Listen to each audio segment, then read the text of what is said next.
Facing Waves is brought to you by Tourism New Hampshire. Plan your vacation today at visitnh.gov. This week on Facing Waves, we're in New Hampshire to explore a spectacular section of the 740-mile-long Northern Forest Canoe Trail. Having spent the past 2 days learning new paddling skills, a group of local youngsters are ready to challenge the whitewater section of the Androscoggin River. 10 to 14 is pretty young to take up a sport like whitewater kayaking. It's only a portion of what we're doing with the Northern Forest piece. It's just a vehicle for them to get on the river. Most of these kids are from within an hour of here, so they're local to the area. It's great to get them out on water that's in their own backyard. A lot of them may not have access to this kind of sport, so it's great for them to see that it's not something for tourists. It's something they can get out and do in their own towns and in their own rivers. This is pretty unique. This is something that the Northern Forest Canoe Trail has been doing for about 4 or 5 years now, and it's just grown in numbers. Our first trip that we did, we had maybe 6 kids on, and they've been telling their friends, and it's really just grown to the point where a lot of the trips look like they're full for the year.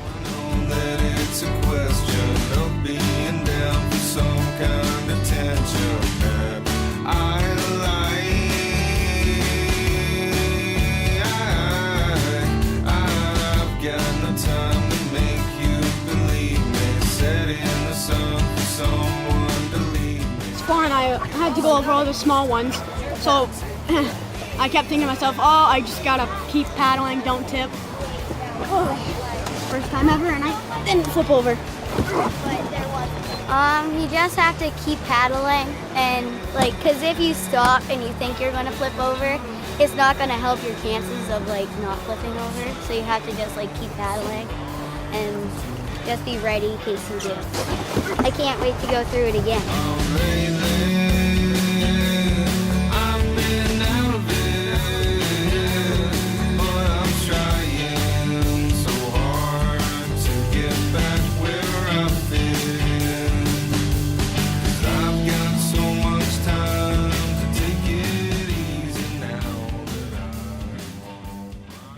We're talking a lot about kind of owning these rivers in our backyard and not just picking them up this week when we see some trash, but hopefully when these guys go back to their classroom and back to Gorham, Berlin, Dummer, Milan, wherever they live here in Northern Hampshire, they can sort of take that piece, instill some leadership, and help clean up this wonderful river that we have here.